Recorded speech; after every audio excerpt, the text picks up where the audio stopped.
What up everybody, here, this is Will, reviewing today the mod Terra Strife by Tyvix. Now this is, I think, one of the funnest mods out there, and it basically creates Call of Duty sides for Star Wars Battlefront 2. Now, of the two sides, the terrorists will usually always win, but the side that's more fun to play as, sides playability-wise, is the Marines. So here a strategy that you have to use to, if you ever want to even attempt to win, is to immediately go to this hallway here and just stop any terrorists coming down this hallway, as they will create a major threat to your CPs. The basic Marine tends to be the best, as he has the most ammo of any of the Marine units. However, the terrorists usually win because their weapons are much more overpowered.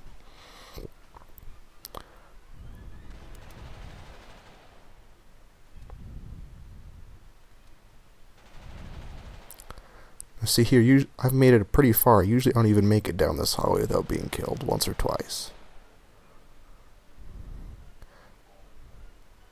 And of course I'm assaulting right into their main base, so my life's probably not going to last very long here.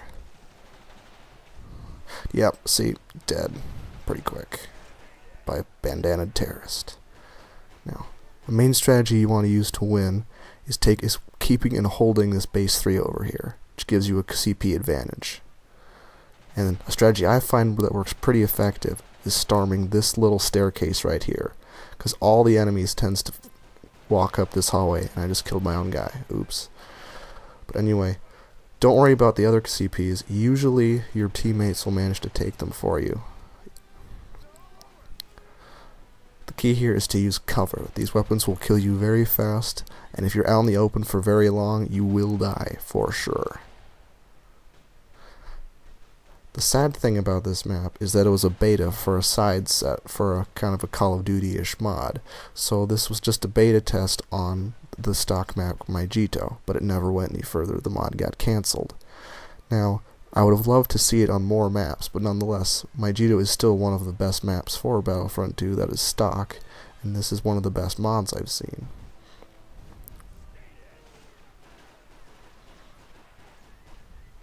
You tend to kill your own team a lot, just because of the sheer killing of power of the weapons. And somehow the author managed to get the grenades so that the people would not roll away from them.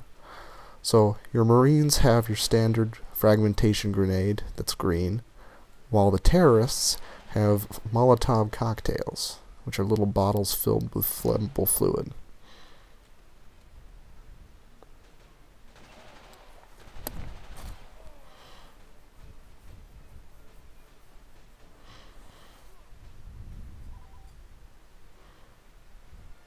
Keep in mind, however, the Marines, even if with this strategy, it is a very difficult way to win, and usually the Marines will lose. This way helps the Marines to win, but it still doesn't guarantee a victory. There are occasionally losses, and as you can see, it's pretty close now. The Marines are winning, but we've got a pretty close score, and being as it's over 200 reinforcements, that can change pretty fast. Also, the author managed to find some unused voiceovers that aren't in the game, and tended to give everybody rebel voices. Now, what's strange in this map is that base 4 has been taken for quite a long time here. Usually my allies will have regained it by now.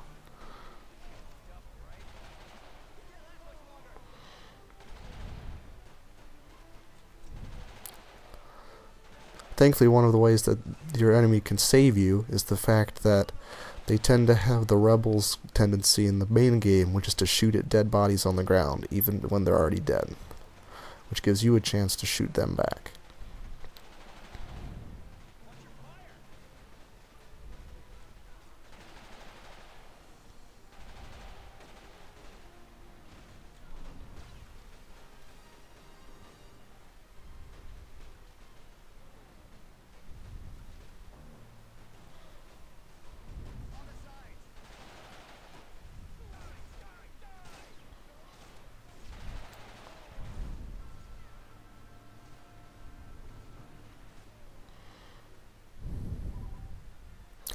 Now it appears that the enemy is taking quite a big stronghold on the other side of this map, so I'm going to have to pretty soon go over there and take that area back. So I'll start off at base 5, and I'll try to assault down this. Oh, and see, they've already come over here, and they're assaulting our main base. This is not good. Grenades are your friend in this map. Otherwise, snipers or anything will just pick you off in those huge mobs. Use grenades to your advantage. Now see, you gotta quickly alternate back here to prevent the enemy from taking this command post. Because once they take this command post, you almost will never get it back. It'll just be an endless assault down on this main area over here.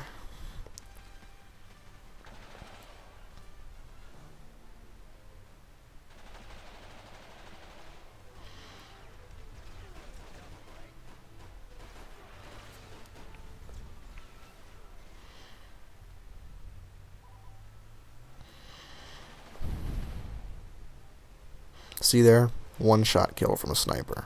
They have a low firing per clip count, but their weapons are very deadly.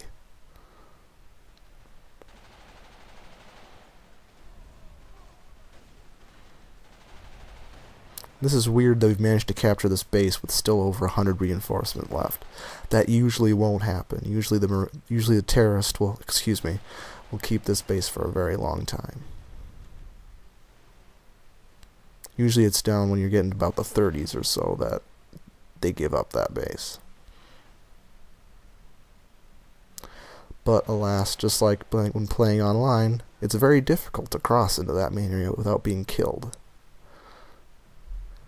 And I've decided that base 4 really should be taken back, so I'm going to go and try to get it out. Crossing the Bridge of Death. Well, one of two bridges of death. Into the grenade trap.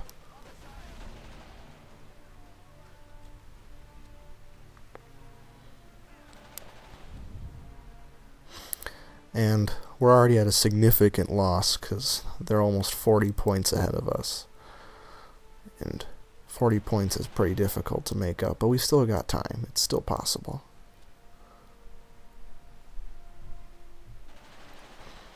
And I threw my grenade blindly, and I actually managed to take out both of those guys. That usually doesn't happen. And if I didn't mention it already, these bandanaed terrorists are in fact custom models by the author. However, every other model is stock from the game, just reskinned. Actually, no, I'm wrong. The terrorist with the face mask that's black is also a custom model, invented for this game. Well, this mod. And they're all custom weapon models as well to look like real weapons, such as your RPG and your Dragunov sniper rifle.